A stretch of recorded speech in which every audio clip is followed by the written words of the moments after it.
The nature of the ignorant is the absence of equanimity. Thus says the great Sage Vasishtha about the state of ignorance. I'll say it again. The nature of the ignorant is the absence of equanimity.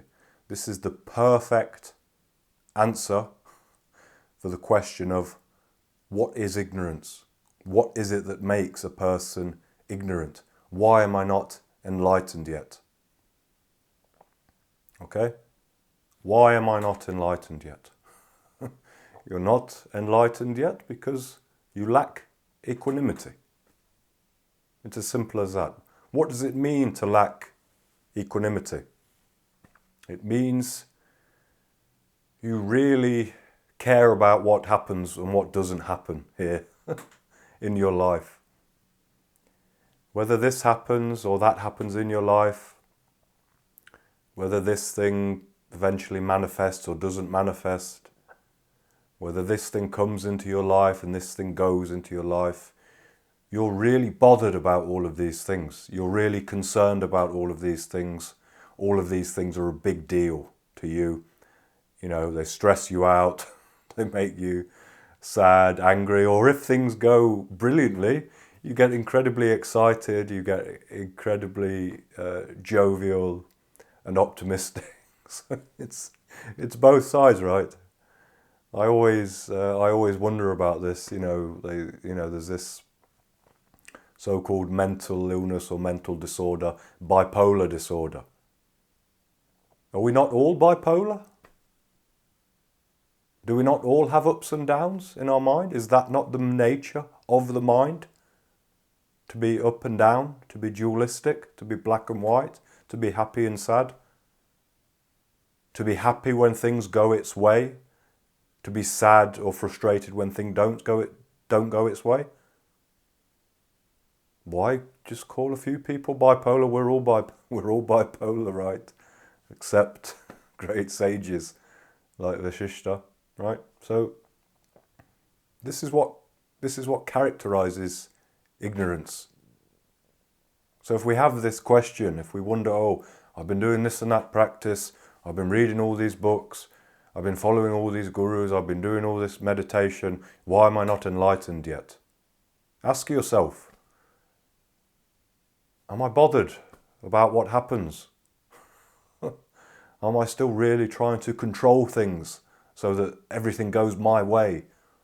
Am I trying to subtly control other people so that they do what I want them to do?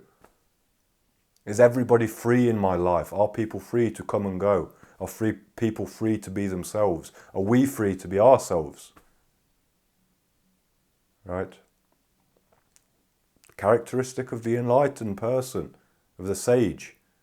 They don't mind what happens. Okay, again, it's a quote I love from Jiddu Krishnamurti. I don't mind what happens. If this thing happens, fine. They deal with it. If it's apparently good, beautiful. It's apparently bad, beautiful. If it's apparently an unfortunate thing, if they get sick or there's some calamity, what do? They act or accept. Either they accept it or they take action. In the moment they do something. And when they take action, that action is happening in the mode of surrender. They do what they think's best. Okay? And then they say, okay, life, what's your move? What comes back? When life gives its response to the action, they accept that as well. And again, they move. Okay, what am I doing now? It's so practical. It's so simple. And all the way through this, in whatever mode of action, in whatever situation, the sage is in a total state of acceptance. In fact, that's the state of a proto-sage before somebody comes to stage, is that they're accepting.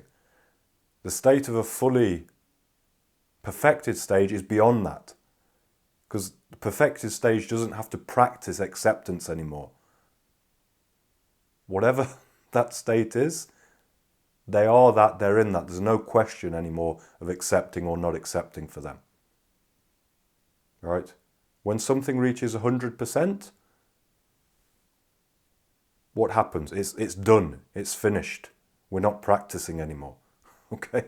So this is the state of the enlightened, total state of acceptance, to the point that it's beyond acceptance. It's a given. It's automatic. It's an automatic state of being, right?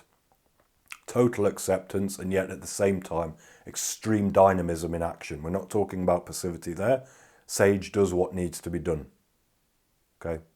If they're not dynamic in that moment, it means they're accepted and it doesn't even exist for them, right?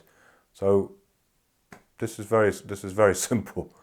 There's not much more to say about it. If we want to know about our ignorance, if we want to know what's preventing us from being enlightened, from being wise, from being a sage, see, where am I not equanimous?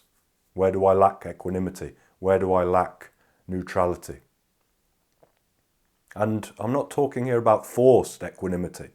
I'm not talking about we're afraid to do something, we're scared to do something, we don't have the courage to do something, and then we pretend that we're not bothered.